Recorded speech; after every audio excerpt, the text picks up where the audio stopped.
श्रियकान्ताय कल्याणनिधये निधयेतिनाम् श्रीवेङ्कटनिवासाय श्रीनिवासाय मङ्गलम् लक्ष्मी सविभ्रमालोकसुभ्रूविभ्रमचक्षुषे चक्षुषे सर्वलोकानां वेङ्कटेशाय मङ्गलम्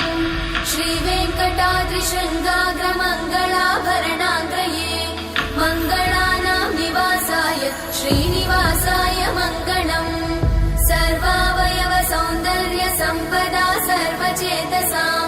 सदा सम्मोहनायास्तु वेङ्कटेशाय मङ्गलम् नित्याय निरवध्याय सत्यानन्दचिदात्मने सर्वान्तरात्मने श्रीमद् वेङ्कटेशाय मङ्गलम् स्वतः सर्वविदे सर्वशक्तये सर्वशेषिने सुलभाय सुशीलाय वेङ्कटेशाय मङ्गलम्।